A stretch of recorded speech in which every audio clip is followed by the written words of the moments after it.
Welcome to Family Peace Initiative's Curriculum Blips.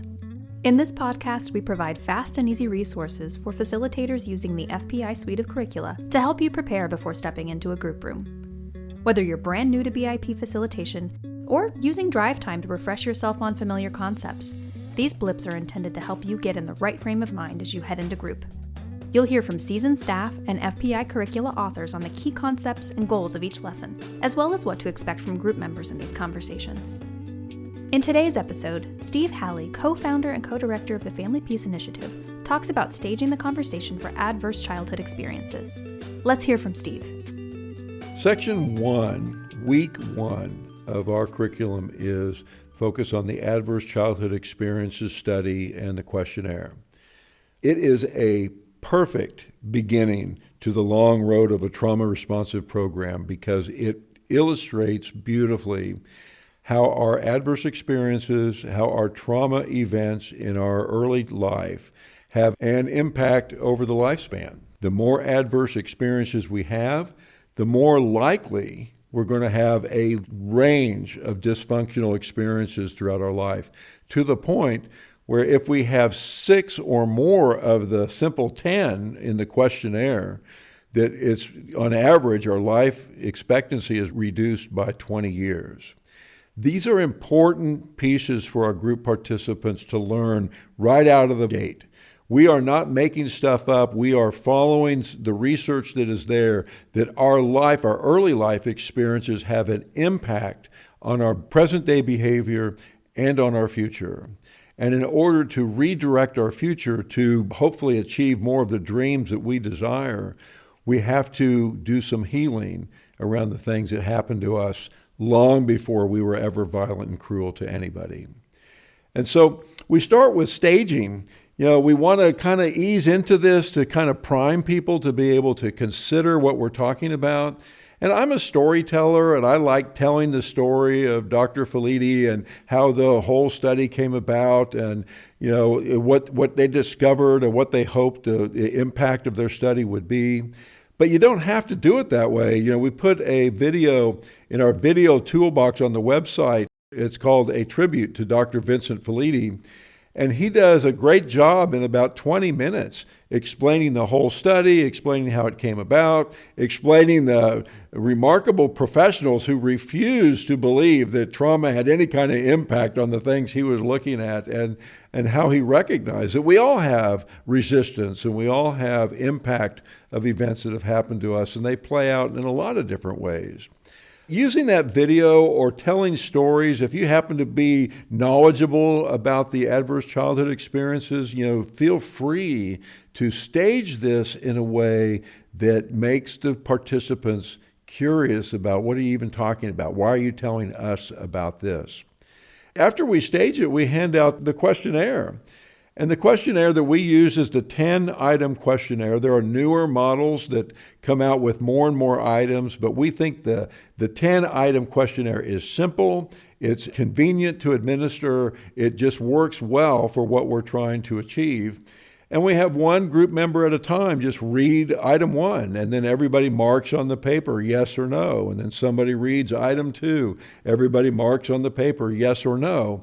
And by the time we've gotten through the 10 items, the facilitator will collect the totals from each person. We don't get into their specifics. We aren't interested that they marked an affirmative on sexual abuse or physical abuse or witnessing domestic violence. We're just trying to help them see that there's an impact. And so we stay with that goal. We're going to write down their total numbers, and we'll get a group average. What's the average in this room? And it's commonly, when we looked at this among our participants, it's a little bit over 4.2, I believe, is what our average was. And that's significant. That's a very high number with a likelihood of a lot of impact.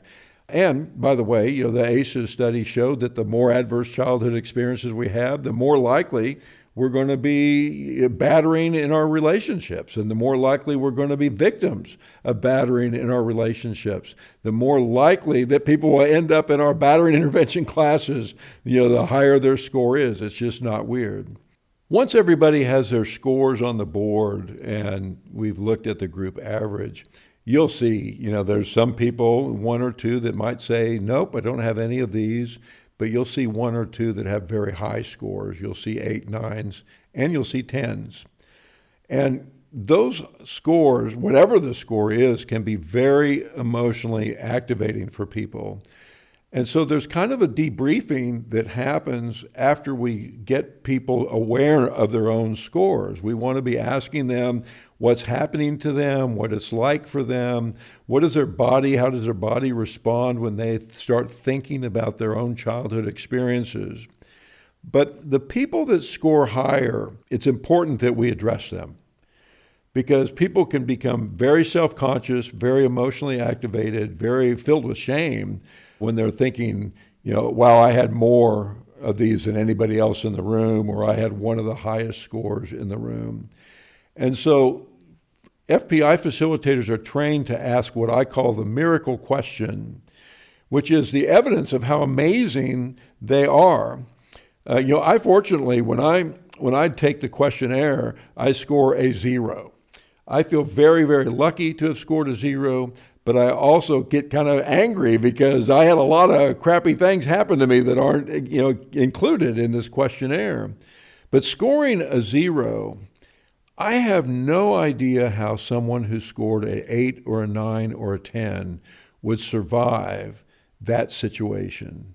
There's circumstances that was basically an all-encompassing lack of safety in their lives.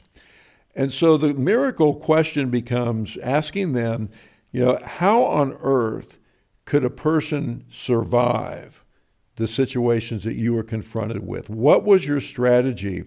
Because I don't think I could.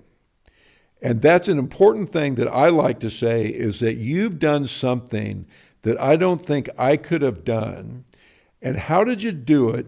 And what does it say about you that you have survived something that most people couldn't, or are at least thankful that they didn't have to?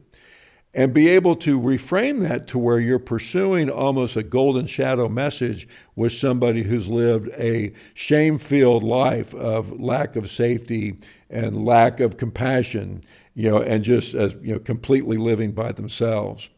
And that's a very important thing. You don't want people leaving the room with, oh my gosh, I'm a terrible person, I have a 10. You want to, if possible, to spin that they were leaving the room going, wow, I may be even more amazing than most because I've done something that maybe other people couldn't have done. And pointing that out as a facilitator is a very important piece of gathering these scores. But the whole point is to help people see the road in front of them. That in order to address the cruelty that they've used in relationships, it's connected to the cruelty that they experienced long before they were ever cruel. And so we're trying to sell that idea. We're trying to show them the evidence of that idea, to show them that healing what happened to us will influence what is going to happen to us in the future and what we're going to do.